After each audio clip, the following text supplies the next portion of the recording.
Hello, and it's good to see you again. Sorry, it's been a little while since I read any of this. Um, all kinds of stuff been going on this weekend. I haven't gotten much done other than just general household administrative type stuff, just cleaning and just going through stuff and just regular life stuff. I do have a video I want to do later today, if at all possible. I don't know if it's going to happen or not. The kid downstairs has been literally screaming off and on all day, which is actually nothing new. She has done that every day since we moved in over 6 months ago. She screams. That's what she does. She just screams. I don't know if she has a condition of some sort. I don't know, but she just has been screaming off and on all day today. So if you hear screaming, I'm sorry. It's the kid downstairs. So hopefully you won't. Maybe the microphone won't pick up that. I don't know, but it's really. I keep waiting for her to stop, and she just keeps doing it. So, and it's literally screaming. It's not crying or it's screaming. Um. Anyway, maybe she'll stop. I don't know. I've called the police on them twice. There have been 2 times in the 6 months that I've lived here that it was so severe that I called the police, and apparently nothing came of it. I don't know what her deal is, but she just keeps doing it. So I'm thinking that maybe she has something. I don't know. Anyway, sorry. If you hear that, it's the kid downstairs. So it's not that I don't care. I do care. It's just that it's happened literally every day since I moved in last June, and I don't know how to feel about it anymore. I mean, I tried to intervene 2 times. I've called the front office about it. I called the police twice, and I guess there's nothing to be concerned about. I don't know what more I can do. I'm not going down there to knock on the door. I don't know those people. They never come out of their apartment. I've literally seen them outside of their apartment maybe 2 times since I moved in June. They never leave. It's like they never go anywhere. I don't think anybody down there works, or if they do, I don't know when they work. Anyway, maybe they work from home. I have no idea. Anyway, they have a kid who screams a lot. Lucky me, I know. Aren't you jealous? Okay, so I'm gonna stop that now. We're gonna read this. This is chapter 122. We're on page 600, so we've come a long way. So we're up to page 122. I'm sorry, chapter 122. So I'm just gonna get started. I'm gonna stop rambling about my own life. Okay, let's hear about these people.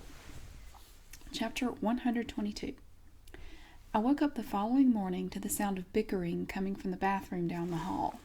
It was Drew and some guy whose voice I couldn't identify right off the bat, so I rolled out of the bed, put my robe on, and went to see what the problem was. Drew was standing in the bathroom doorway holding a plastic disposable razor. I want you to tell me what kind of a man thinks his razor is pink, she said once she saw me. What man uses a woman's daisy? She turned to face whoever she'd been fussing at. Are you colorblind or something? What are you talking about? I asked her, and I ducked my head into the bathroom to see who else was involved in this little dispute. It was Brother Stewart, and I gasped at the sight of him. What are you doing here? I came in sort of late, he said. Brother Jake and me. We tried to be quiet so we wouldn't wake anybody up. And don't worry, I slept in one of the empty bedrooms up here. I hope it's okay. We didn't have anywhere else to stay. And you'd still be asleep if I hadn't happened to walk in here and catch him using my razor to scrape his face with, talking about it's his and shit. It's a daisy razor, for Christ's sake. Look at it. It's got frickin' flowers on it. I started to tell him we had some spare razors, men's and women's, when my brain finally woke up enough to realize Brother Stewart was actually in the house. I mean, with the sinners and heathens and whatnot. Why are you here? I asked. I mean, I don't mind that you are here. I just wonder, well, what are you doing here? Brother Stewart didn't seem to hear my question. He snatched the razor out of Drew's hand and threw it into the bathroom sink. I swear to God. He was still really mad, and I figured it had to be about something other than that stupid razor. I looked at Drew. Why don't you go downstairs and see if anybody's fixing breakfast? I'm starving. I already had some cold pizza, so I'm cool, she said. Well, go fix me something then. I gave her a shove down the hall. Brother Stewart, do you think, Sister Lydia, I'd really rather not talk about it if you don't mind. He closed the bathroom door in my face and turned the water on at the sink. What's the deal with the razor? I shouted over the sound of the water.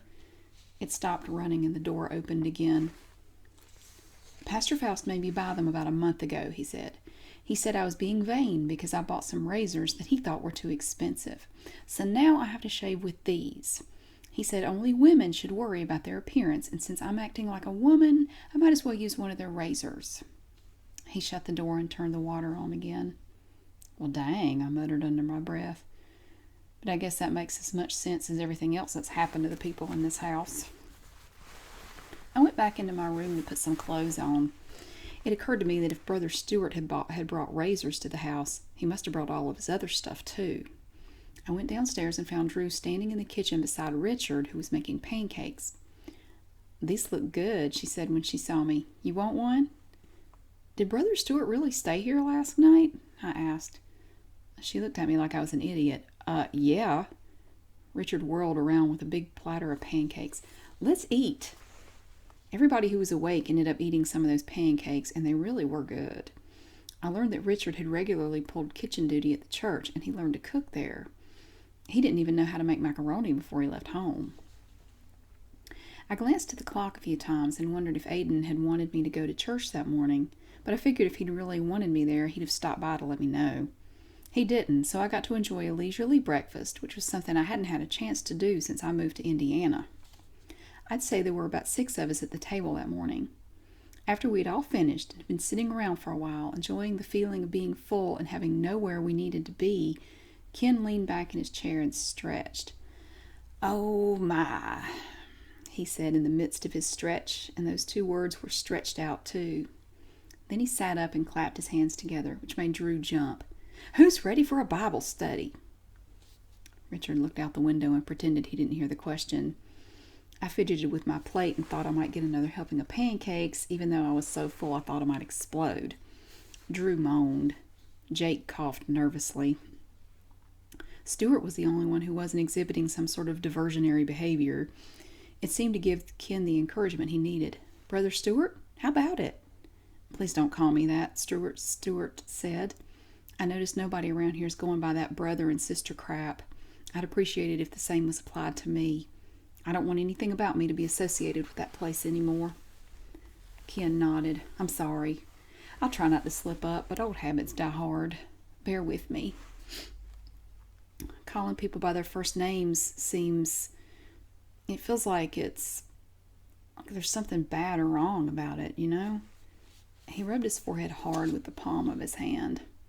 So would you like to come with me to the living room and get started? He looked at Drew and me. You ladies can handle cleaning the dishes up and stuff, right? What world are you living in? Drew asked.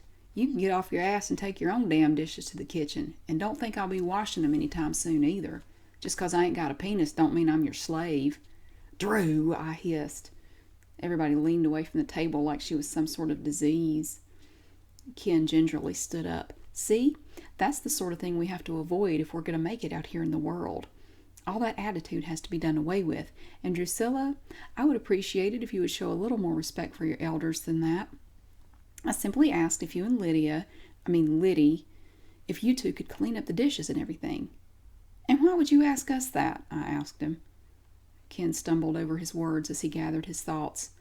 I know Richard made all the pancakes. I don't know who cooked the eggs or got all this other stuff out, but you ladies... He sighed out of frustration. Is it really asking too much for you to take care of washing the dishes while we go into the living room for a Bible study? Well, what if Drew and I wanted to sit in on the Bible study, I asked. I guess we just miss out since God knows these dishes can't sit for another half hour. The whole world will just fold up into itself, won't it? I needed a cigarette in the worst way, and I realized it just then. Exactly who do you mean when you say we, anyway? Ken nodded at the others at the table. The men. Ah, I said. Uh-huh. How many years total were y'all involved in the Open Arms? They counted it up. It was over 55. So after more than half a century of non-stop Bible studies, church services, church functions, and what all, you mean to tell me that you men are all chomping at the bit to get right back into that crap? Ken nodded immediately. It's not that I don't want to be in the Bible study, Jake said. I just need a little break. He looked at his father. I honestly feel the Lord leading me to do some independent study this morning. I've done a lot of praying about it, too, to make sure Satan's not trying to trick me or anything. Maybe we can have another Bible study this evening. I wouldn't want to get too far behind. He glanced at everybody else. But you understand it's not that I want to get away from God, though, right? You don't have to convince us of anything, I said. Richard, do you want to be a part of this Bible study? He looked away. Not really, no. Well, what are you planning to do then? Ken asked him. Why do I have to be doing anything? Maybe I just want to enjoy a quiet day here. Maybe I want to go back to bed. What's so bad about that? We were made to think for so many years that taking a break was a sign of weakness or laziness. And for the first time in a long time, I'm going to sit around and do nothing all day. That's my plan for today. If we worship a God that'll send me to hell for that, I don't want to go to his heaven anyway. Ken gasped. Brother Rich. I'm not brother anything anymore. I know we all just came out of there. Well, except for you, Liddy, but your situation's different. We all have a lot to learn and a lot to deal with. But other than taking care of the basics, like finding jobs and paying for stuff, the most important thing we need to do is figure out all these bad habits and beliefs we picked up in the church that just aren't true and don't apply to life in the real world. I think, he looked at Ken, forget it. I'm not wasting my breath. He took his plate and his glass into the kitchen and went back upstairs. We heard him slam his bedroom door. I looked at Drew. I'm going outside to smoke. You want to come? That's more than I've heard your brother say in the 3 years I've known him, Drew said, looking in the direction of the stairs. You're not going out on the front porch, are you? Ken asked. Yeah, as a matter of fact, I am, I said. Can't you just smoke in the backyard? Why? You have to consider your testimony. People will see you out there. Screw her testimony, Drew said. You worry too much about what other people think. He has more of a problem with my appearance than the bad behavior itself, I whispered to Drew as we went through the foyer and out the front door. That's the church for you, Drew said, and she held the door open for me. I was already lighting my cigarette before we even got outside. Deep down, they don't give a shit what anybody does as long as it doesn't make the church or Pastor Foust look bad. I could tell you some things about the so-called holy teenagers that go there to make you flip out. Girl, it's unbelievable. But hey, as long as nobody else finds out, it's all right. Sort of like what Foust was doing with the single men in the church, I said. And that boy, Drew added, Eduardo. I heard about that from Tina. She saw it in the paper. I felt a cool breeze blow across the porch, and the little hairs on my arms stood up. I guess that's the way it is, like you say. It's okay as long as you keep it quiet. So how come you still have to go there, she asked me. Why can't you just leave like the rest of us? I took another drag off my cigarette. I don't know. I can't leave until Aiden says I can, but I don't have a clue what he's up to or what he expects me to do. I just listen to what he says and try to do it the best I can, even though most of the time I don't even know what it is I'm doing. Yeah, really. I have a question, Drew. Yeah, she said. Stuart showed up sometime last night. Stuart and Jake. Did you see him last night or this morning? I was the one who let him and Jake in the house, she said. They said they walked here or something. I don't know. They were talking yesterday evening about a bunch of stuff Jake had just found out from Ken about what had been going on at the church, and then they decided to come stay here, I guess. I don't really know how it all happened. But hey, get this. Pastor Foust was messing around with Ken and Jake, and they both didn't know he was doing anything with the other one. Were you glad to see your cousin and to hear... Did he leave the church or what's he doing? I asked. He left, yeah.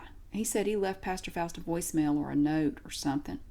He packed up all the shit he had in the single brothers apartment building he was staying at, and then him and Jake came here.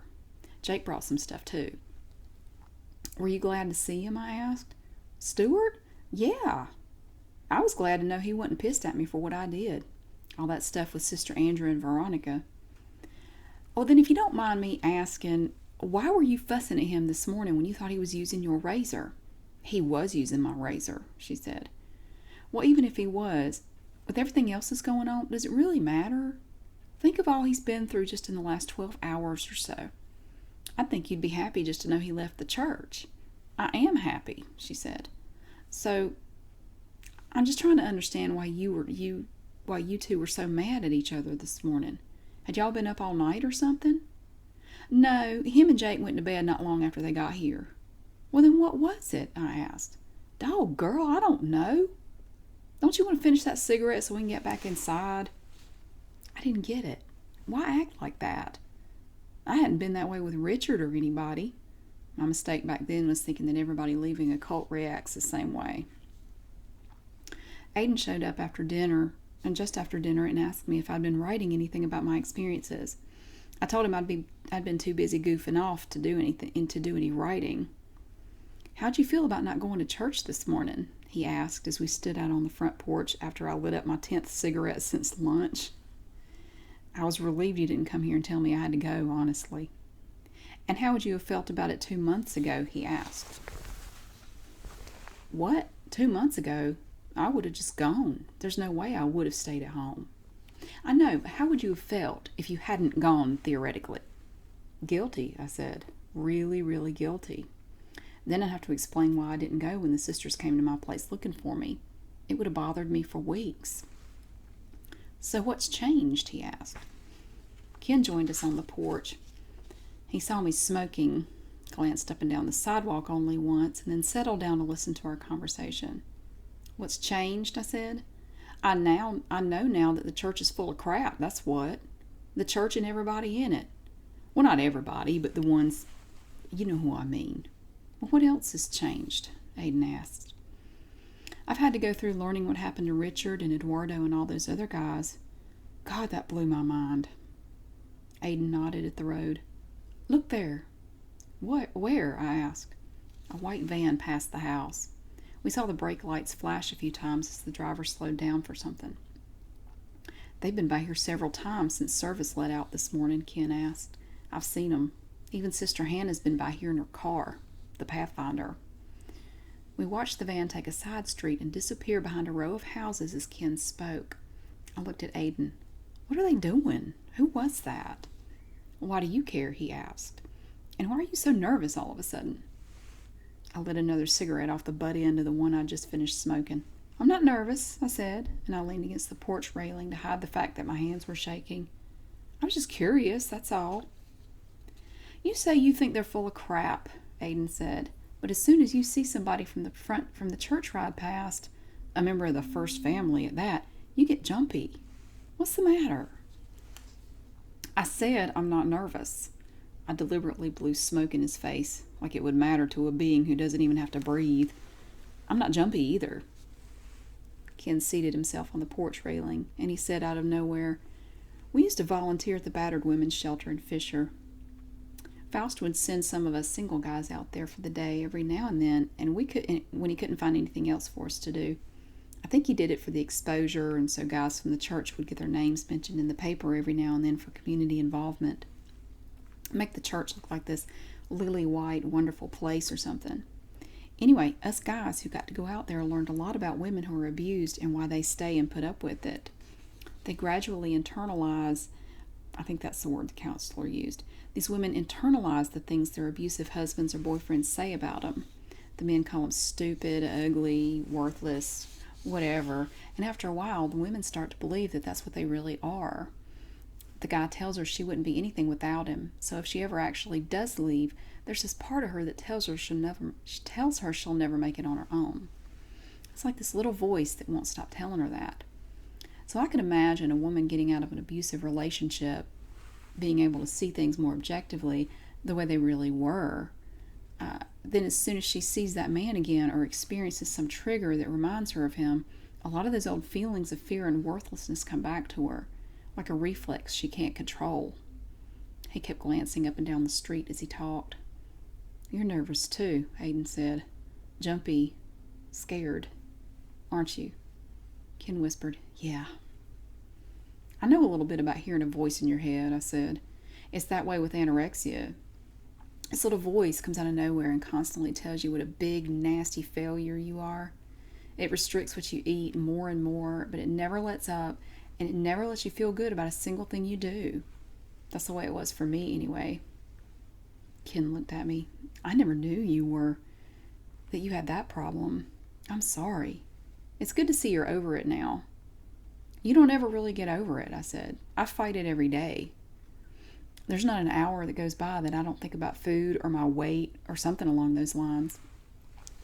I took another drag off my cigarette, looked straight up at the sky, and exhaled, like what those abused women deal with. Your experiences in the church, it never really leaves you. Your reaction to seeing the church van go by just made me think about those battered women, Ken said. My reaction too. I don't know why. I never would have put those two things together, the OACC and abused women. Think about all the times you were checked up on, followed home from work, rebuked for the slightest thing, Aiden said, glancing back and forth from Ken to me. You two probably found yourselves apologizing before you'd even been told what you'd supposedly done wrong. But she wasn't... I don't think Liddy would understand that, Ken said. She hasn't been in the church long enough. The amount of time a person spends in an environment like the Open Arms doesn't really matter, Aiden said. It has a lot to do with that person's prior experiences with strict authority figures, personality, the circumstances under which she becomes a member of the group, a lot of things. Remember, too, anorexics are the ultimate people pleasers. Just because I haven't been there as long as you doesn't mean I haven't been screwed up in some way by it, I said. Though I wasn't sure why at the time I felt the need to express it. So don't go getting all high and mighty on me. You've been taught that your own mind is the enemy, Aiden said. You're going to have to learn how to think all over again. Our mind is the enemy, I said. Yeah, I guess they do sort of make you see it that way. Being in the flesh is a bad thing. It is a bad thing, Ken said. That's one area where the OACC and I agree. But who decides whether or not you're being in the flesh? Aiden asked him. How often do you have a legitimate concern or a gut feeling that you ignored? Who is telling you to ignore it? Foust, Ken muttered. But it's not like I have to learn how to think all over again. You make us sound like some special ed students or something. In Charles's world, everything is either good or bad, right or wrong. Seeing the world in black and white isn't normal. That comes from cult exposure and your exposure to the Open Arms, and it's going to make your transition back into the regular world, which black and white thinking makes you see as 100% bad and evil, that much more difficult. In the church, you were led to believe that the answers to every conceivable question are already known, and that only Charles has those answers. I have to go in, Ken said. He checked his watch, but didn't really look at it. I need to see if Jake's up for that Bible study now. It's getting late. Aiden and I watched him go inside. Jake has no interest in that Bible study, does he? I asked. No, but he has to find the guts to stand up to his father and tell him that. I'm not going to do it for him. I felt brave. It wouldn't matter to me if I never picked up a Bible again. Do you mean that? Aiden asked. I never cared for it before I came here that first time, and after everything I've seen go on here in the past few months, I don't see any reason to care about it now. Aiden stared at me hard.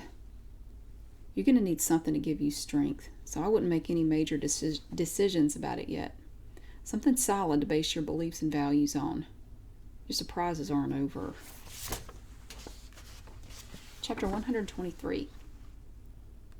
5 miles north of the Baton Rouge city limits that evening, a young man in greasy jeans was standing in line at the Smiles for Miles gas station on Interstate 12. He held a can of Fix-A-Flat in one hand and 2 shrink-wrapped bear claws in the other. The cashier, a fat, sweaty woman, smiled when she saw the customer. Hey, are you Peggy Smith's boy? The man looked around, then nodded quickly. Me and her go to yard sales sometimes on Saturday mornings. I can't think of your first name right now. My name's Craig, he said. No, it's not. The cashier pointed at him, her smile widening. You're Noel Smith. Yeah, you look more like your mama than your daddy. You used to be in that band at Lincoln High when my boy was there. You played the tuba or something. Noel lowered his head. Yeah. So, What have you been doing with yourself since then? Not much, he said. Don't y'all go to that big church, that open arms place? You and your mama. He paid for his items without reply and quickly left the store. He used the fix-a-flat on the back driver's side tire of his grandmother's 67 Buick before getting back on the road, a map spread out in front of him on the dashboard. Chapter 124. I knew it was coming, but I had no idea it'd be that soon. Big cases like that never wrap up that quickly. Well, it's not that it was about to be totally over, but I heard on the radio Monday morning while I was on my way to work that all the testimony was finished. Final arguments were scheduled to begin on Wednesday. Things at the house were going okay, I guess, as well as anybody could expect. I was sitting at a stoplight about a mile away from work that morning, and I thought about Ken running around the house the night before, practically begging Jake, Clayton, and my brother to do a Bible study with him. He looked like a junkie trying to score a fix. The Bible addict. A slave to the scriptures. What must it be like to walk away from the only life you've known for the last 27 years? I lit a cigarette quickly before the light turned green. That poor, pathetic man. Belinda was waiting in my chair at my desk when I got to work. She sprang to her feet as soon as she saw me and rushed to meet me halfway up the aisle. Did you hear? Did I hear what? I said. About what your church lawyers did. Your old church, I mean. No, what'd they do? It's more like, why'd they do what they did, you know? Come with me. She dragged me into the break room and we sat down. It was their turn to call witnesses, and all they basically asked everybody was, did you ever actually see Reverend Foust perform any of these alleged acts? And then their witnesses were like, no, of course not. They didn't even really have any exhibits to submit. Where'd you hear about all this? I asked. My neighbor across the street's one of the court reporters. No way, I said. Oh, yeah. She was like telling me this was about the weirdest case she's ever seen as far as the way the defense is acting. But you can't tell anybody about what she said, okay? She can get in some serious trouble over it. Did she say what's happening next? I asked. I assume the judge gets to say whether he thinks Foust is innocent or not. It felt odd to call him that. I had to back up and say it a second time to make sure I got it right. It felt like the wrong word had come out of my mouth the first time.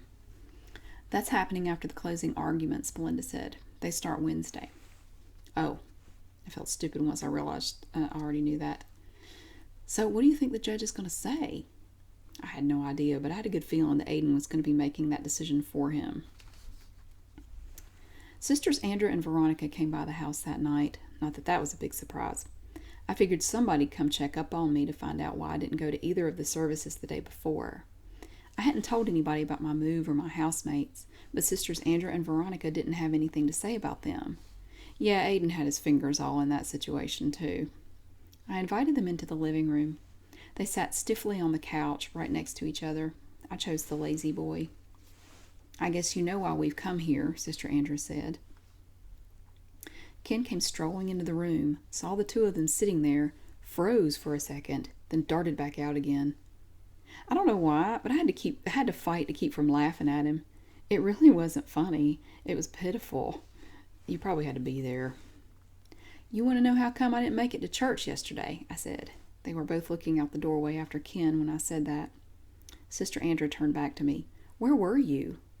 I was sick yesterday and I couldn't make it.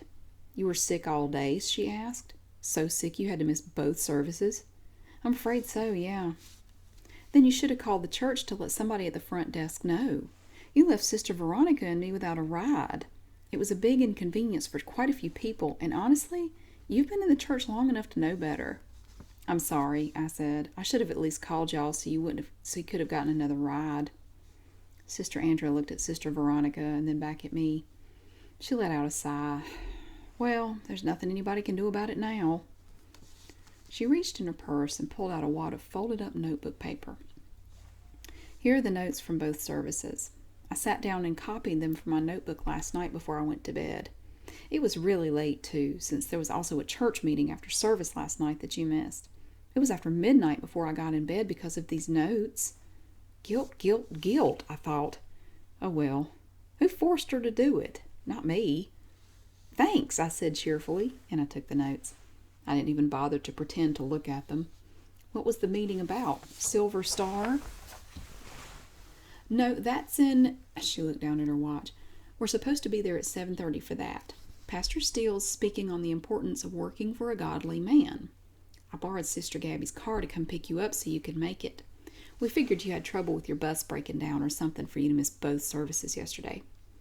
How come you didn't just call? I asked. She glared at me. That's not the way we do things in the open arms. So there's a Silver Star meeting tonight about... What'd you say it was about? How working for a godly man is important, she said, and the president of Silver Star is a godly man. I didn't know the president of Silver Star was a member of the church, I said. Sister Andrew fidgeted. Well, he's not exactly a member, but Pastor Foust says he has all the right beliefs, and he said that getting involved in Silver Star is what God wants us to do. I'm sorry, I said. I was just under the impression that you had to be a member of the Open Arms for the pastor to be able to say with complete certainty that you were godly. What's this man's name? Where's he from? What does he believe in? Sister Andrew thought for a minute, grimaced, and then said, You wanted to know what last night's meeting was about. Let me fill you in on that. Oh, praise God, Sister Veronica chirped. I don't know if you've heard, Sister Andrew said, but they're getting ready to do the final argument thingies in Pastor Faust's case. I guess everybody finished testifying or whatever it is they had to do. Pastor Steele wants us to make a special effort to make it out to the courthouse tomorrow and Wednesday to protest. Protest what? I asked. Well, Pastor Foust wants us to just protest, the trial as a whole. I mean, it's like, Pastor Foust shouldn't even have to be going through this, even though we expect this sort of persecution when you're dealing with a true man of God. So Pastor Steele wants us all to take the day off work tomorrow and Wednesday so we can come out and protest. Show our support. A little advance notice would have been nice, I said. Didn't they know this was going to happen? I mean, yeah, they can't always be sure, but they could have at least given us some warning that we might want to ask for 2 days off. Sister Andrew glared at me. In season and out of season, Sister Lydia. What? You need to be ready to come running when God calls you, with no complaints and no excuses. But God didn't call us, I almost said. It was just Pastor Steele. He's liable to call us for anything. I chose amen as my response instead. So you'll be there. Well, I really don't. I signed you up to be our ride, and with that big old bus of yours, I figured you could pick up a few of the other sisters too, she said. I felt flustered, and I had to stop myself from fiddling with the cuffs on my sweatshirt. It was just then that I realized I wasn't even wearing a skirt. No, I was in sweats from head to toe. I wasn't even wearing any shoes. I couldn't believe Sister Andrew hadn't made some remark about it already. This is just awfully short notice, I said. Maybe if I'd known a little bit ahead of time, maybe if you'd been at the meeting in the first place like you were supposed to be, Sister Andrew snapped, none of this would be a surprise to you. Sister Veronica turned and stared out the window. Nobody else thinks this is short notice. Something about the tone of Sister Andrew's voice, or maybe it was the hateful look on her face, made me look away. I broke our steady eye contact, looked down at my sweatpants for a second, across my legs, and then looked back at her. Yeah, I was going to keep quiet about what you've got on, she said, and she gave my outfit a snarly once-over. You know better than to wear something like that. What if I'd been somebody coming here to find some sort of direction? What if I'd been looking for a church to go to, or just needed someone to minister to me? What sort of message do you think you're sending out with those clothes, sister? Aiden appeared on the arm of the couch beside me, and he touched me on the shoulder. Don't get started, he said. Just apologize and tell him you can't make it. Oh, that'll go over well, I thought. I'm sorry about the way I'm dressed, I said, and it took everything in me to say it like I meant it. I wasn't sorry. I had just gotten home from work, and dang it, I was tired. Dresses, heels, and hose aren't comfortable. I'm not June Cleaver, for God's sake. What if somebody came by the house and wanted some sort of guidance? If somebody came by the house and wanted some sort of guidance, I don't think they'd care one bit what I had on. Ken wouldn't let me talk to him anyway. Why was I even in this situation? I do apologize for wearing sweats, but I really have to be at work tomorrow and Wednesday. I won't be at the protest. Sister Veronica turned away from the window, her mouth hanging open. Sister Andrew's eyes bugged out. What did you say? They asked me in unison. I said I won't be there. I'm sure somebody at the church can find you a ride. Sister Andrea fluttered around and grabbed her purse by the strap. She started to stand, and Sister Veronica stood up alongside her. I don't know what to say to you, sister. Maybe you're not what I thought you were. I thought you had promise, like you'd be there when the ministry needed you. I thought you were a smart young lady who had her head on straight and her priorities in order. I guess I was wrong. Like I said, if I'd had a little more notice, maybe I could have arranged to get some time off or something, I said. I can't just drop everything and leave work whenever I feel like it. You know, maybe you could do that when you work at the church, but for the rest of us who have jobs in the real world, that's enough, Aiden said. Let them leave. I walked them to the door. But you'll be at the Silver Star meeting tonight, right? Sister Andrea asked me. Aiden shook his head. No, I'm sorry, I said. I have some really important stuff I have to get done tonight. Sister Andrea sighed. She and Sister Veronica left without saying another word. Aiden grinned and started singing, You're going to hell, you're going to hell, over and over again. I wanted to scream about all the nonsense I was having to put up with, and he was not helping. He put a hand on each side of my face and pulled me in close. Don't get so worked up. I know you're confused and frustrated right now, but it's all going to be okay. I'll make sure you don't get yelled at or anything. Yelled at? I backed up just far enough to be out of reach. What do I care if anybody thinks they've got a reason to yell at me? I stuck my hands in the pockets of my sweatpants. Why would I get yelled at? Well, you missed 2 services, and after tonight, you'll have missed 2 Silver Star meetings. That certainly calls for a good rebuking. Yeah, well, I don't. And you're living here in this big old house with all these backslidden heathens, too, he said. You're just begging for a good old-fashioned tongue lashing, aren't you? My jaws clenched. I'm only doing what you told me to do, Aiden. You know I would have gone to that stupid Silver Star meeting tonight if you'd said I needed to go. I told you not to get so worked up, he said.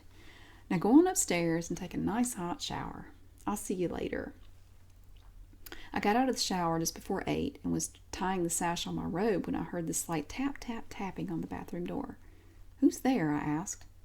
It's Drew. Can I come in for a second? There are 2 other bathrooms in this house, you know. I don't need to use the bathroom. I sighed and unlocked the door. Drew let herself in, and I walked over to the vanity to dry my hair some more with a towel. She had a seat on the toilet. Something's wrong with Brother Ken, she said. I looked over at her and laid the towel down. Who? She tisked at me out of irritation. You know, Ken, the old guy that lives here. Dang, cut me some slack. He was a freaking elder, for Christ's sake. I would have got smacked for calling him that 6 weeks ago. I still ain't used to it. Don't get all defensive, I said. I didn't hear what you said. What's wrong with him? Drew shrugged. I just happened to be walking past his room, and I heard him in there. Sounded like he was crying or something. You know how men sound when they cry, like they got something caught in their throat and they're coughing to get rid of it? It's a real creepy sound. Have you told anybody else? I figured he probably didn't want everybody in the house knowing his business, she said. Your brother said you were up here, so I thought I'd come tell you. Did you say anything to Richard? No. But why are you telling me? I don't know. She hunched over and looked down at the floor. How do you get a tile floor really clean? I mean, look at the grout. It always looks nasty. I grabbed my bottle of lotion and headed down the hall to my bedroom, and she followed me, stepping as lightly as she could. She whispered, What are we going to do for him? Who? Ken. I don't know. Why do we have to do anything? Shit, girl. I shut the door in her face and locked it. Why should I care? I said, and I jerked my robe off after I found a big t-shirt to sleep in. Why are everybody else's problems my problems too? Drew was still outside the door. Ken's wife is dead, Liddy, she said. His wife. Pastor Foust did it. Or he got somebody else to. He needs help. I went back to the door, unlocked it, and opened it. Then go tell the men downstairs to do it. We ladies are useless unless they need us to fix lunch or clean something, remember? I slammed the door shut that time. Aiden was sitting on my bed when I turned around. You're in a mood this evening, aren't you? He asked. Ken's crying, I said. Drew felt the need to come tell me about it right after I got out of the shower. Now what am I supposed to do about that? You know how weird men in the church get when a woman just tries to make idle conversation with them. Can you imagine how Ken would react if I went and tried to comfort him right now?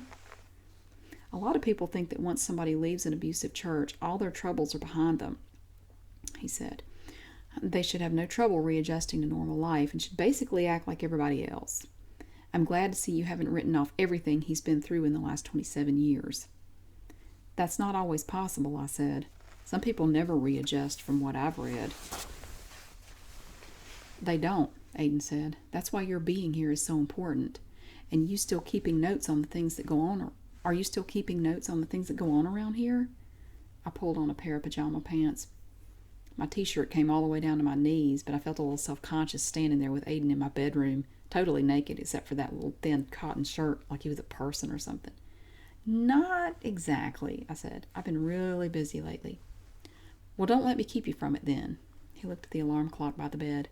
You can write for a little while before you go to bed. It's not that late. Where are you going? I asked. To comfort Ken, of course, he said with a smile, and then disappeared. Chapter 125. The single brothers sat silently in the sanctuary that night after the rest of the congregation had gone home. Only about half the lights in the audience were turned on, and all of the men were in the first 3 rows down front. The stage was fully lit, bright as the sun, and the men kept their eyes glued on the pulpit. There was a rustling backstage, and all at once the men turned their attention to the flapping curtains. Ken came out through a part in the curtains, walking quickly towards the center of the stage. He grabbed the microphone off the pulpit stand and tapped it a few times. It was on. Guys, I won't keep you long, he said. I know it's been a long night already for most of you, and you still won't be going home after this. The reason I called you all down here was to get a general idea of how many of you would be at the protest tomorrow.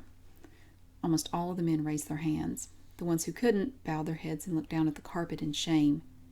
And Wednesday? Carl asked. Pastor Foust will be awfully disappointed if we couldn't show up 100%. Again, all of the single brothers but a few raised their hands. Carl walked up to the edge of the stage, where the tips of his Italian leather loafers hung over the edge and made a half-circle shadows on the stage wall beneath them. He put the microphone back up to his lips. Let me get this straight, he said slowly. After all that Pastor Foust has sacrificed for you brothers, after all this ministry has given you and allowed you to do in your spiritual walk for all these years, and after all I told you in our meeting last night that attendance at both protests was mandatory for you single brothers, there are still some among you who won't raise their hands. Silence. Carl's eyes widened. He took a deep breath and shouted into the microphone, "Answer me!" "Yes, sir," all the brothers shouted back. Okay then. I want every brother who couldn't raise his hand, and I don't care if it was just for one day or both days. If you won't come to at least one of the protests, I want you to get up right now. Stand up. About 12 men rose to their feet. Carl smirked. At least none of my boys count themselves in this group. All right, you guys who are standing, you're free to go. The standing men looked around in confusion at their brothers who were still seated. Carl waved them away. What? You little birdies been caged up so long you don't know what freedom is? Well, here's your freedom. Go on back to your rooms, pack your stuff, only what belonged to you before you join the church, because I'll have you arrested for stealing if you take anything else, and start walking. Go out the main gate, take a right on River Road, and I think the nearest payphone's about 2 miles or so that way. There was another rustle behind the giant heavy curtains at the back of the stage, and all the men looked to see who it was. Even Carl turned around. They heard a cough, then some shuffling. A gasp swept through the crowd a moment later. "Pastor Foust," Carl said. "What are you doing here so late?" Pastor Foust came closer to Carl. He looked bloated and very pale. "I came by to get this." He held up a small photo album. "It's got pictures of the church back in the early days in it." He glanced at Carl, then back at the photo album. "I couldn't... It's late, but I was having some trouble sleeping. I thought maybe looking at some pictures from happier times would ease my mind." A man who had been standing up began to weep softly. "I'm so sorry," he whispered. "Pastor Foust, please forgive me." Carl looked back quickly at the brother, rolled his eyes, then turned back to Pastor Faust. "Have a seat backstage," he said. "We'll have a little talk after I dismiss the boys here." Pastor Faust looked over Carl's shoulder at the brothers. "What are you meeting with them about?" "Just the protest tomorrow and Wednesday. Standard stuff." "Well, how come some of them are standing up?" Pastor Faust asked. "Oh, those are the ones who said they wouldn't be coming to the protest. They've been dismissed." "Dismissed? What do you mean?" Pastor Faust's voice rose as he talked, and the men who were standing took heart in it. "I disfellowship them for turning their backs on you in your darkest hour." "But some of them are Navy guys. They probably have duty and truly can't make it." "They're gone," Carl said, turning to face the men as he said it. "History. Vamoose. Scram." Pastor Faust stared hard at the front cover of his photo album while the men quickly exited the room. The cover was leather and embossed in gold. In the lower right-hand corner were the words, C.T. Foust, Bishop and Founding Pastor. And the cover was leather. The cover was leather and embossed in gold. In the lower right-hand corner were the words, C.T. Foust, Bishop and Founding Pastor. Carl gestured for the rest of the men to leave the sanctuary. "Aren't you going to do a closing prayer?" Pastor Faust thought to ask him. "What? Nah, they're already halfway out the door. I'm sure we'll say a prayer in the morning or something. Let's go backstage." Behind the stage curtain was a maze of dressing rooms, meeting areas, workstations, and boxes full of church bulletins and various handouts. Pastor Faust slouched down on the first bench he came to, and Carl sat next to him. "You've got every single person in this church praying for you," Carl said. "There are some troubled souls out there that truly don't know what they'd do if you couldn't be their pastor anymore. Their whole lives are defined by this church and by your direction. Do you have any idea what a lucky man you are?" Pastor Faust stopped rubbing his tired eyes long enough to look over at Carl. "Do what? Did you say I was lucky?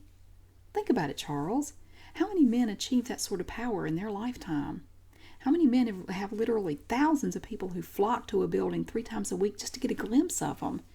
God, it's amazing the power you have." "It's not as great as you probably think," Pastor Faust said, his lips pressed against a balled-up fist. "I've always looked up to you," Carl said. "From that first night we met, I knew you were the kind of man I wanted to be. You were what I molded myself after. It's like you... Gosh, words just fail me when I get to thinking about it. You are what I want to be, and I like to think I'm getting closer to my goal every day." Pastor Faust unclenched his fist and rested his hand on the photo album in his lap. Carl sniffed. He wiped a tear from his eye. "I guess what I'm getting at is, how am I doing? Am I doing a good job?" Pastor Faust opened the photo album to the 3rd page and saw a group photo of the Open Arms congregation in 1977. Everyone was turned slightly, facing Pastor Faust, who stood in the center of this small group. "You'll have to ask the congregation that question," he said as he rose to his feet. "Get us through this thing, Carl. I'm counting on you." Chapter 126. Sisters Andrew and Veronica didn't come back the following evening, not that I expected them to. Word got around the little concert hall that Pastor Steele had gotten rid of quite a few of the single brothers on Monday night for saying they weren't going to attend the protests. I felt pretty good about that when Richard first told me about it. I thought maybe it meant that at least a few of the members were growing a spine. Richard said we shouldn't jump to conclusions, but he did have an idea. He went around Dalton and posted signs all over the place, asking those former members to come visit us, but none of them came. Not right away, at least. Wednesday morning came quickly. Sitting all together on one long bench were Richard, Ken, Jake, Stuart, and me. I knew Aiden was somewhere around, but we hadn't seen him yet that morning. As usual, the protesters didn't see us as we walked on past them, up the steps, and went into the courthouse. Pastor Faust wasn't anywhere in the room either. Ken's eyes still darted around the room a bit, but he looked much better than he had in the last week. He almost looked happy to be there. Maybe relieved. I don't know. It's hard to describe. Serene would be a good word. Anyway, he didn't appear to be the least bit nervous or upset. Drew had the option of coming, but she decided against it. She said her dealings with the Open Arms had pretty much come to an end, and she had no need to go see Pastor Faust or find out what happened to him. "Stuart's finally out of there," she said, "so what else is there for me to worry about? It's over." "I have a feeling this is just the beginning," I told her. Richard took my hand and held it tight as we sat on the bench. "He's coming," he whispered. The double doors at the back of the church opened wide. Two brothers in matching black suits held the door open as Pastor Foust marched into the room. Aidan and Denali were right behind him, as was Carl. They took their seats. "God," I said. "God, God." Seeing him in the room, strutting past our bench to his seat, it was like he wasn't even human. He wasn't real. I felt the same way I did the first time I met him, when he'd been built up to be some sort of idol, an unreachable man of God who had all the answers to life's questions. Here he was, and I find it hard to believe to this day that these events were possible. I took one look at Aidan's face, and I knew what was about to happen. Chapter 127. These are the plaintiffs' and defendants' final arguments from Wednesday, September 24th, 1997. And we have three members of this particular section. We have the judge, Clifford Stackhouse, we have the defendant's attorney, and the plaintiff's attorney. Okay, this is the closing argument by the plaintiff's attorney. "Judge, as it may please this honorable court, Mr. Brown and Mr. Willis. Brian Dixon told us in his testimony that he had a dream, and in his dream he had a beautiful plant. He said that his dream drew a parallel between a beautiful plant and the Open Arms Christian Church. On the outside it was very beautiful, but the plant was rotten to the core, just as he believes the Open Arms Christian Church is rotten to the core. This case is not about sexual intercourse. It's not about the fact that the defendant likes to have sex with 12-year-old boys. This case is not about the fact that the defendant enjoys oral sex with 12-year-old boys. This case is about misplaced trust. The fact is, the people who came to the Open Arms Christian Church had a thirst. They had a thirst for knowledge and a thirst for religious guidance. They trusted the defendant. All of the witnesses told us that. They saw him as a prophet, a man who could predict the future and who could make miracles happen right before their eyes. They saw him as a bishop, and they saw him as a man of God. Eduardo Flores' very words, a man of God. They saw the defendant as their ticket to salvation. These people had no idea that the person that they were turning to was a person with this kind of background. They didn't know that this defendant, this self-professed bishop, a man who damns people to hell with the same ease and casualness that you and I would pick a snack out of a vending machine, was really a monster, a wolf in sheep's clothing. There are no credentials to be a minister in the Open Arms Christian Church, and there are no credentials to be a bishop of this church. You declare yourself a bishop, you call yourself a church, and then you ask for your people to follow you. That's exactly what this defendant did. C.T. Foust is a con man, Your Honor, and the misplaced trust that people had in him couldn't be any more clear than the misplaced trust that Eduardo Flores had in his self-professed bishop. Eduardo talked about the approaches that the defendant would make toward him. He told us how the defendant would grab his leg. He talked about the comments and the conversations that the defendant would have with him. Eduardo told us that the defendant stated that masturbation is not a sin, that it prevents one from committing adultery and fornication, that homosexuality is not a sin, and that it is only wrong if the two males having sex with one another hold lust or love in their hearts for each other. Eduardo talked about the catchphrases the defendant would use when he wanted sex. "I'll get you in the tail. I'll get you. Are you going to be able to put up with me? I'd like to stick it in you." How he'd say, "God forgive me," after some of the sexual acts that they would have together. Eduardo told us about how the defendant would say "putting it in" or "getting off," "stick it in." He talked about how when Eduardo was considering leaving the church and the defendant would threaten him, Foust told him he would go to hell. At one point he told Eduardo that he would die within 2 weeks. He would tell Eduardo, "You are to obey your pastor or you will surely perish." And at one point he told Eduardo one of the most emotional threats. He said to him as he closed his eyes, the defendant said, "I pray to God that he takes you off this earth." Eduardo told us about the types of things that the defendant liked to use.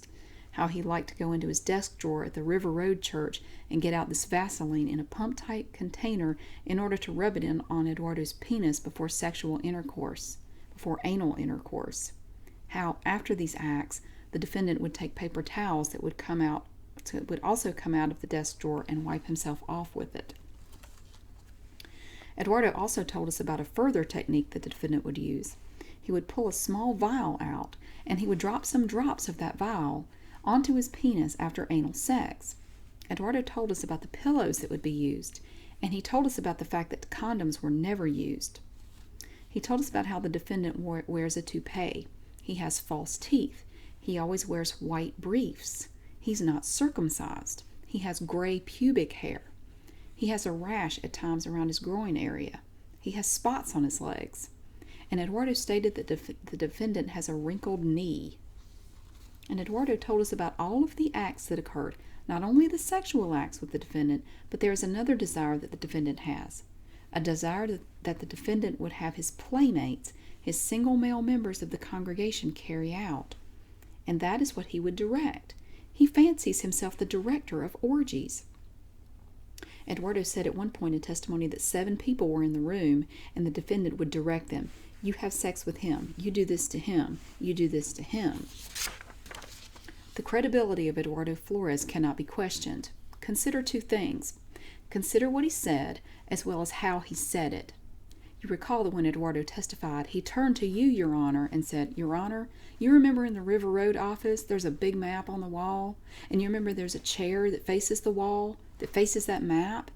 He was intent on making sure that Your Honor understood what had happened. Not once was Eduardo Flores impeached with a prior inconsistent statement. Not once. Now, the defense has been running around talking about the letter that Eduardo allegedly wrote, Defense Exhibit 2, which corresponds to People's Exhibit 23. It is outright said that Eduardo Flores wrote this letter. It was his own decision. He wasn't told what to say. He simply came in and dictated a letter for God knows what reason to somebody who was typing as Eduardo spoke. We are supposed to believe that this 16-year-old impressionable Hispanic boy wrote a letter prefacing in his first paragraph that he is making these statements of his own free will, that there was no force or coercion used against him. And by the way, the church is not made up of a bunch of homosexuals. I've stated this before. Can you imagine, for the purpose of argument, if a person was a member of a Catholic church and decided that they were no longer going to attend the church, or that they were going to be Lutheran, Episcopal, or some other denomination? Can you imagine a priest approaching that person and saying, oh, by the way, before you leave, sit down and write out a letter saying that we're not a bunch of queers? It's absolutely ridiculous. Why would they make Eduardo do that? Well, we know why. Because Eduardo Flores was being sexually abused by the defendant. That's why. They were preparing for this trial. And Eduardo wasn't alone in his testimony here, Your Honor. Without getting into every other witness, suffice it to say that almost every witness, and especially Brian Dixon and Ken Thomas, corroborate what Eduardo Flores had to say. They corroborate him as to the threats about what would happen to them if they left the church, as to the kissing, fondling, patting, and hugging. The fact that the defendant, for some unknown reason, a reason that we have grown to know during the course of this trial, loves to have many of his victims kneel on a chair and put their hands on the back of the chair. It appears through the testimony that this makes it easier once the defendant greases up these young. It makes it easier.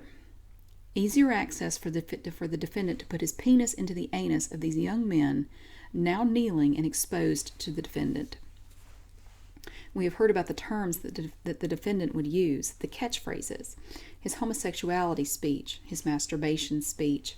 Some told us about his hygiene. Some told us almost all folds.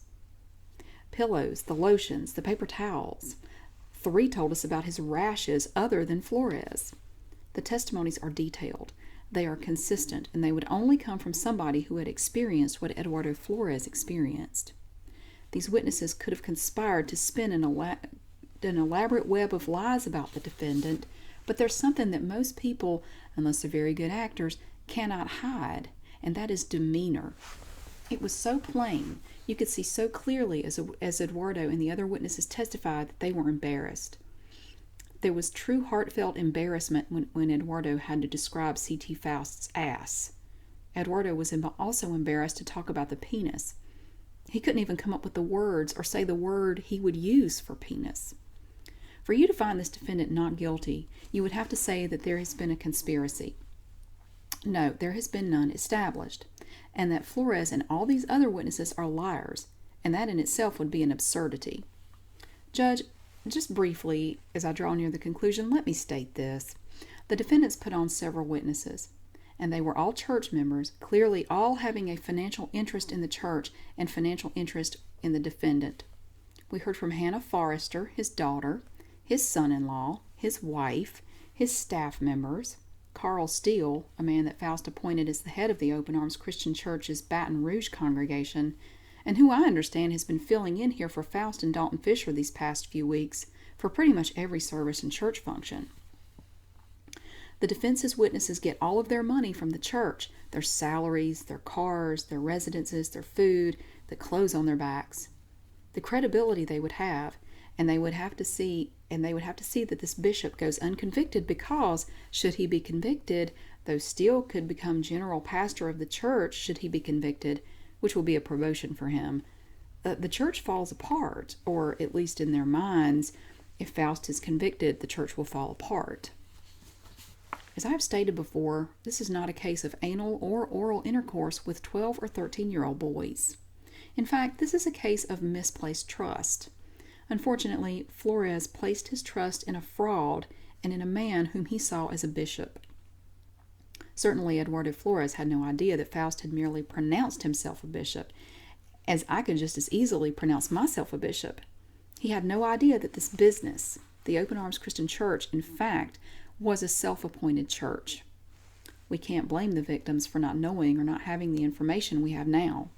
Charles T. Foust develops churches and professes himself to be the bishop over all of them. The fact that Eduardo Flores and all these other men continued to be involved and continued to help this self-appointed church grow is a testimony to their misplaced trust.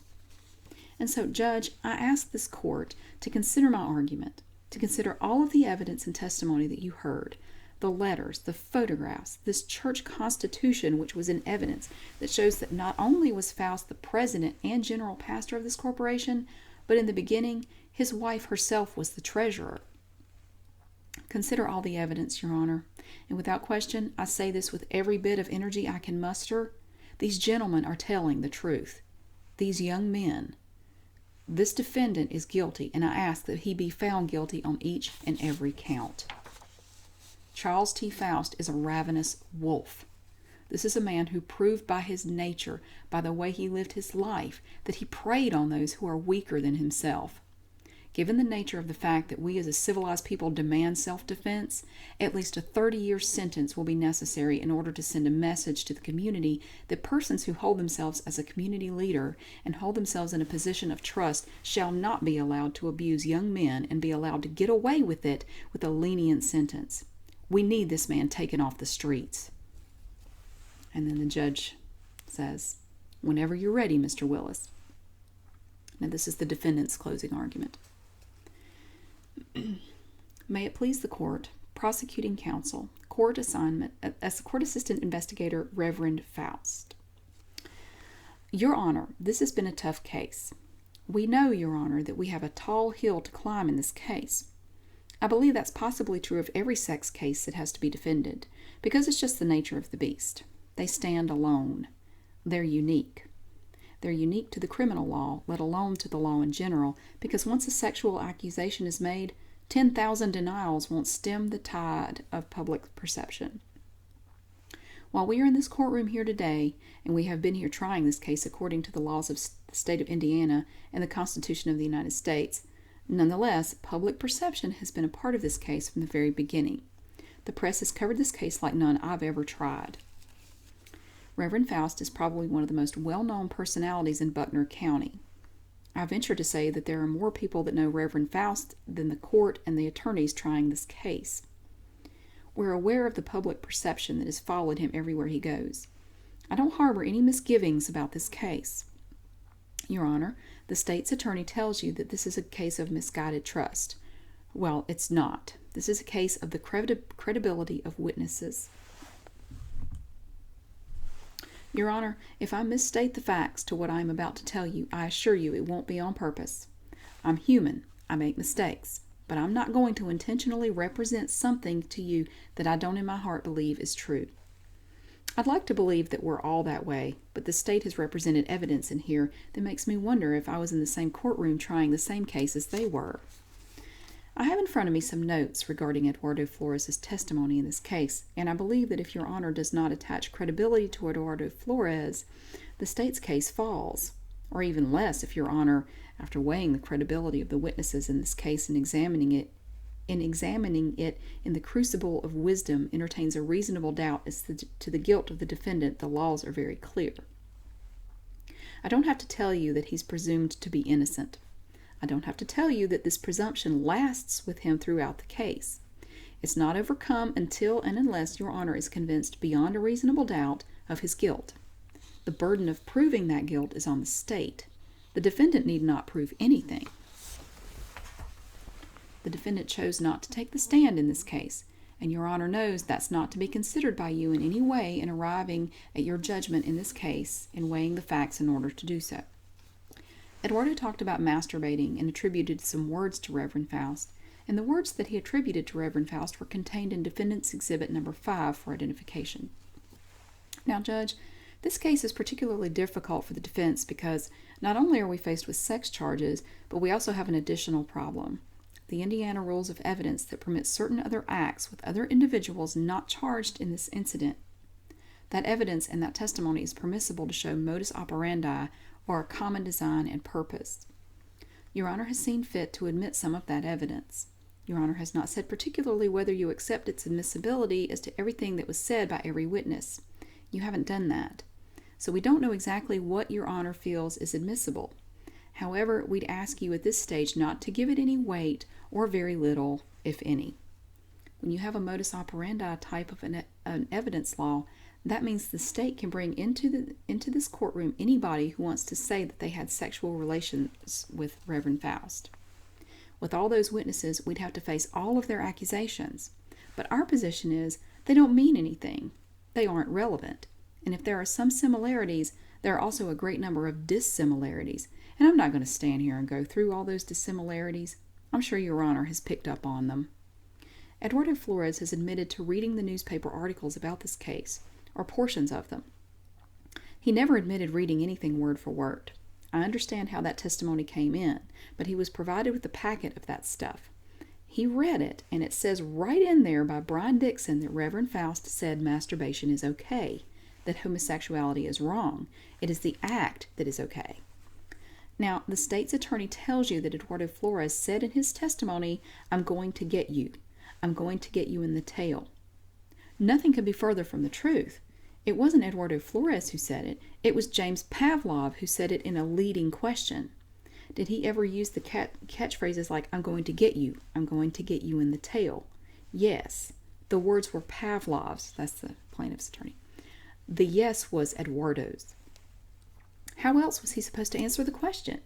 Is everybody in this courtroom supposed to check their brains at the door and pick it up on the way out? I don't think so, Judge. If we're looking for a common thread in this case, I found one that hasn't been discussed too much in this courtroom this week. There were a lot of people talking about testing going on. I thought Reverend Foust was testing me. For a minute, I thought I was back at the University of Illinois during exam week. So many people said testing, testing, testing. That testing business came up with several witnesses. There's a common thread if I ever saw one. Seems like that's kind of unusual. I think that whole testing concept in the context of their testimony is absolutely ridiculous, but they had to get it somewhere, and no one said that Reverend Foust said, quote unquote, "I'm testing you." That was their subjective mental process according to their sworn testimony. Well, I suggest to Your Honor that those guys got together and talked about what they were going to tell the authorities. The script was laid out to them. Now, Eduardo talks about this anal sex, and he talks on and on and on about all this stuff being disgusting. Time after time, it was disgusting. He told me it was disgusting. Right from the first act, it was disgusting. Your Honor, it was so disgusting that this man got an erection. He got an erection and he ejaculated. Judge, I know that consent or lack thereof is no issue in this case, and I'm not saying it is. Your Honor, I'm talking about what I started talking about, and that is the credibility of the witnesses in this case, and primarily the credibility of Eduardo Flores. His acts of disgust in this courtroom are totally inconsistent with his continuing to have, according to him, sexual activity with Reverend Foust. It doesn't make any sense. It's not true. It's a damn lie. It just isn't true. Then he talks about going to Los Angeles, and there were more acts out there. He goes back out to Los Angeles, Judge, and Reverend Foust comes to visit. He testifies to additional acts. He could have avoided Reverend Foust and all these disgusting acts. I'm telling you that's a lie, Judge, and it is upon that type of foundation that the state wants to erect that building known as proof beyond a reasonable doubt. Judge, the foundation won't hold the building. Eduardo Flores talks about the situation with the chair. At no time did he protest. He had to know what it was all about as it was being positioned, as he was being positioned on it. He knew exactly what that was going to be for. There was no attempt to get out of the way, no attempt to say, no, I don't want to do that. Not whatsoever, and yet, this is so disgusting. If all this is so horrible and disgusting, how does he account for smiling for the television cameras and saying that stuff before primetime America? He'd like to say that he doesn't want to talk about it. Well, he's already talked about it. He talked about this before the lawsuit, and he'll talk about it afterwards to the highest bidder. Eduardo mentioned some orgies. Mr. Pavlov pointed out one of them. There were 7 or 8 people involved in that orgy. 7 or 8 people, and Eduardo can't name any of them. He talked about a threesome, no names. He's got a short guy with blonde hair. He's got a tall guy. No names at all. They're either tall or short or have a certain color of hair, but no names. So Eduardo comes out here to Indiana for 3 months. During that 3-month period of time, these sexual acts take place, and they're all disgusting. He goes back to Los Angeles. Reverend Foust comes back out there. They have more sexual acts. Then, can you believe he asks to come back up here again less than a year later? And he does come back here. He came up for a week. C.T. Foust was here. It doesn't sound to me like Eduardo's worried, afraid, or disgusted.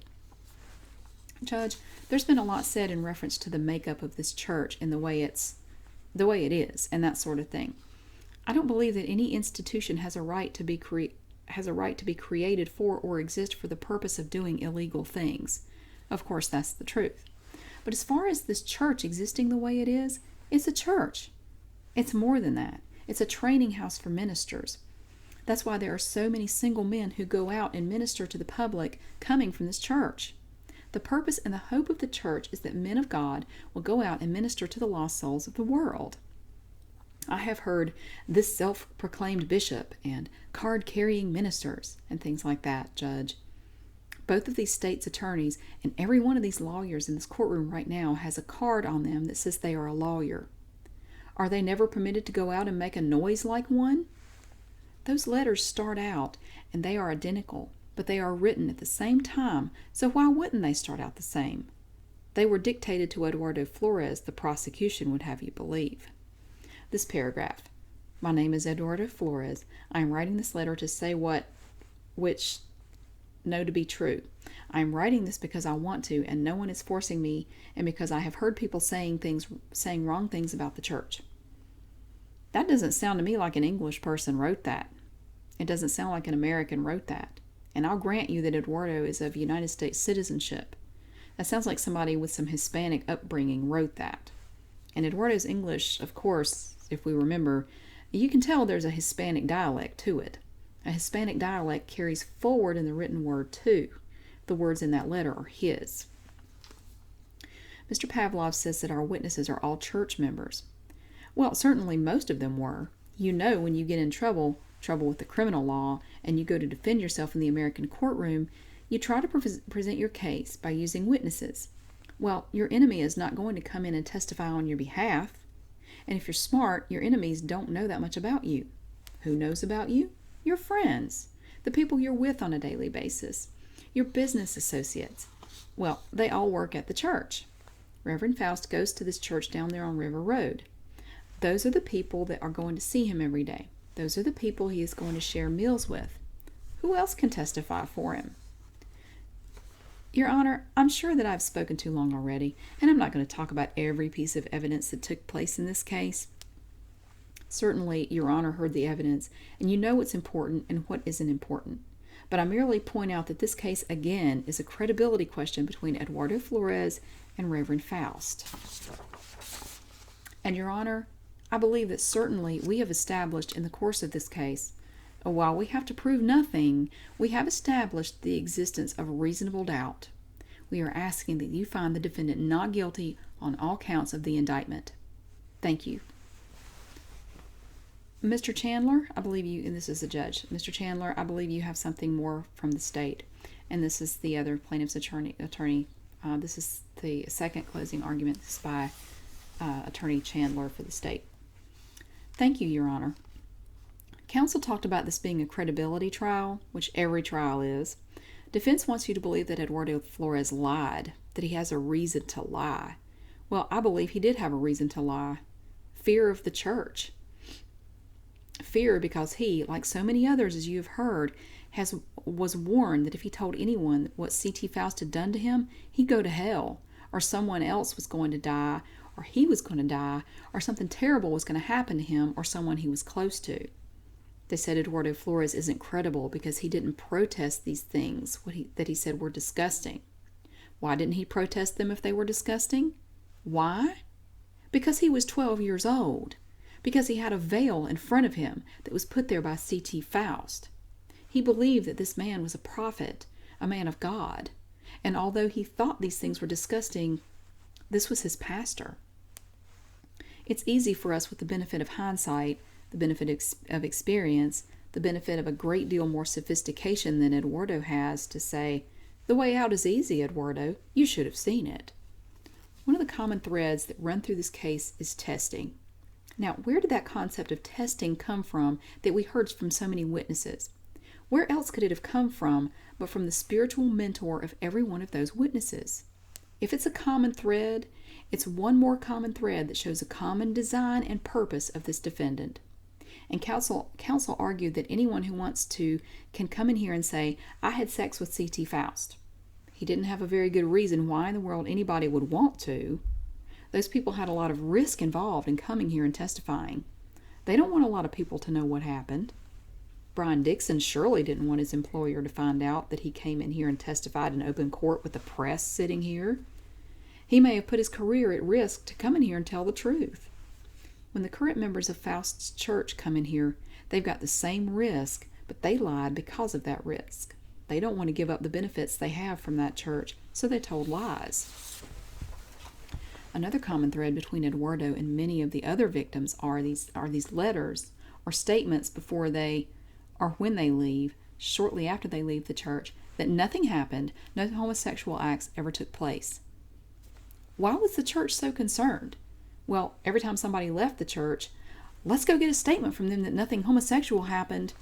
They knew that something homosexual was happening, and let's, get a preemptive strike. That's what it boils down to.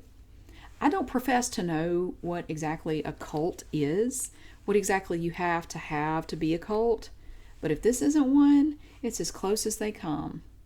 And it has so much power over people, a nebulous yet powerful force over people that it can get them to lie, and it can get them to change their story. Nevertheless, the truth has come out in this courtroom, and the truth tells us beyond a reasonable doubt, that this defendant sexually assaulted and sexually abused Eduardo Flores. And we ask Your Honor to find him guilty of those offenses, as well as the child pornography charges. Thank you. And the judge says, any further from the defense? Defendant's attorney, no, Your Honor.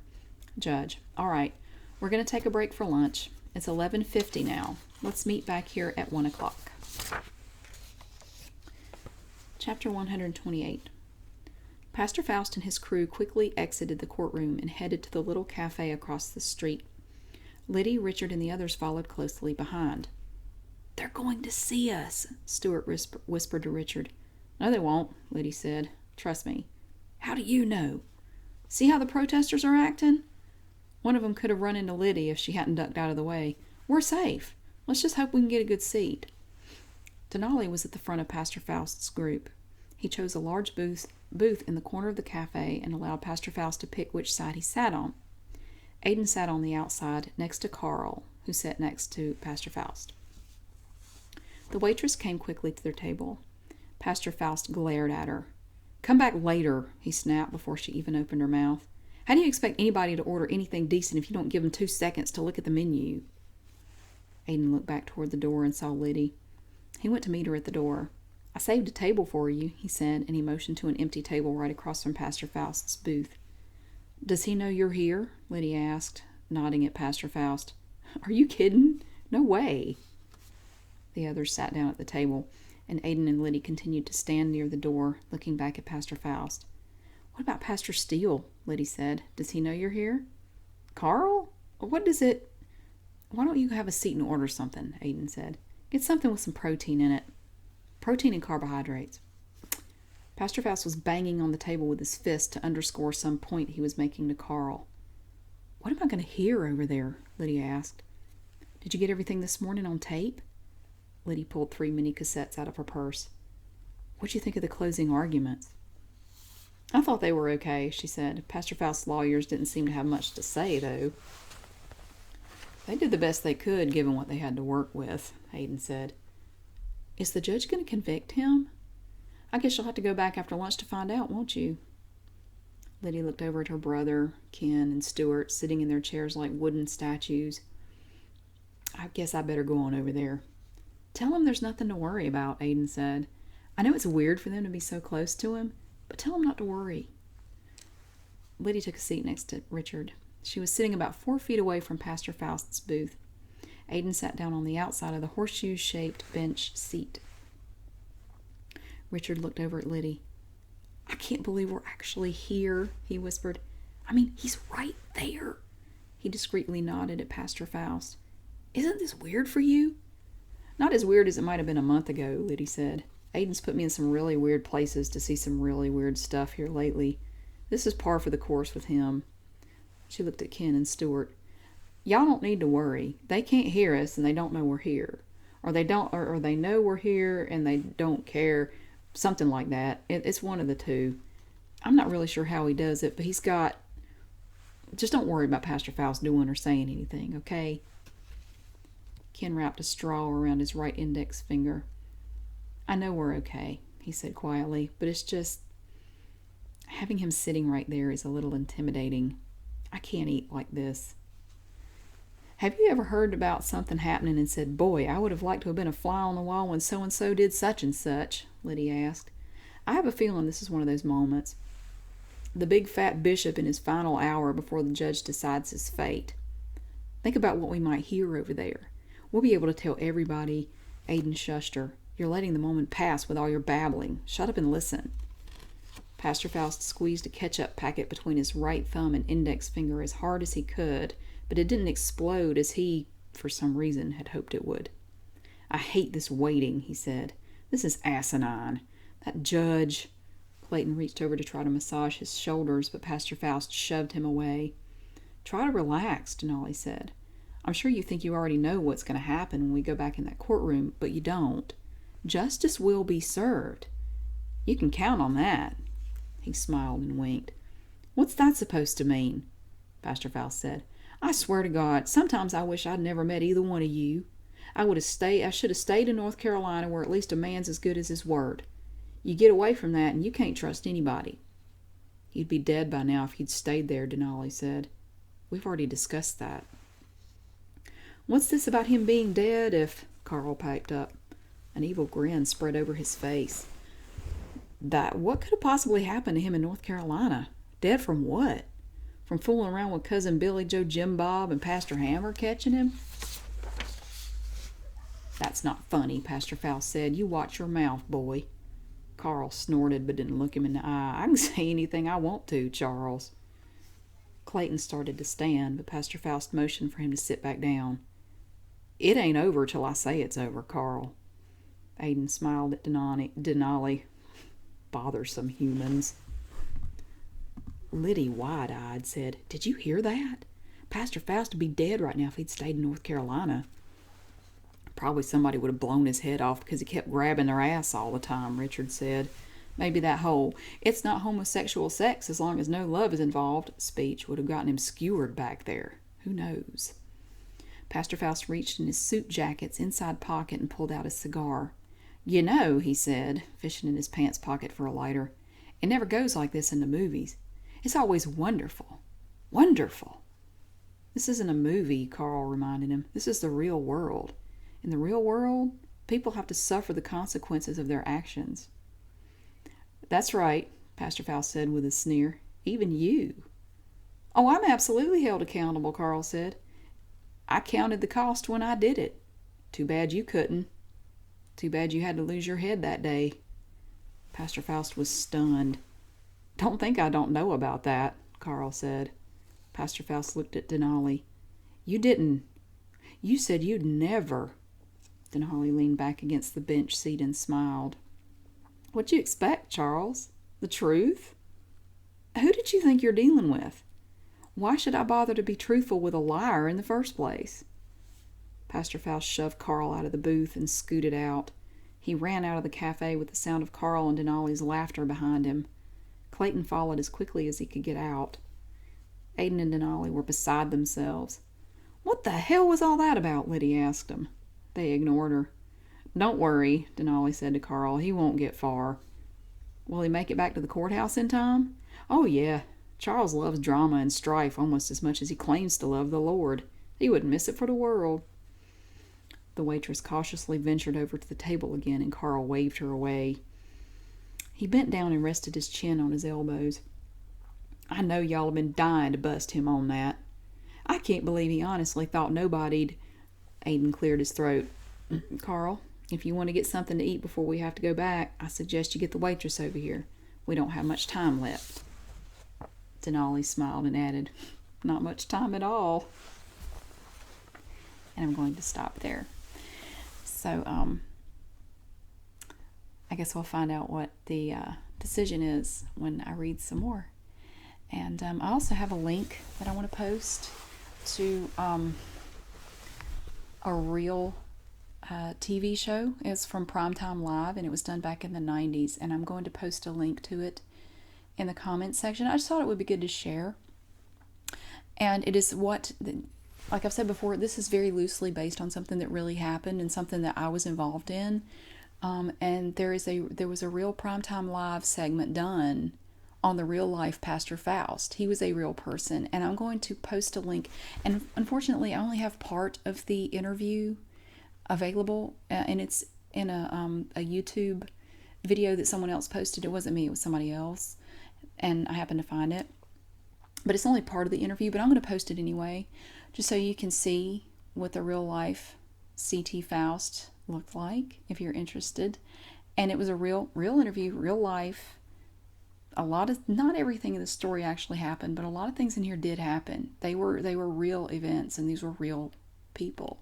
You'll get to see the real Eduardo Flores.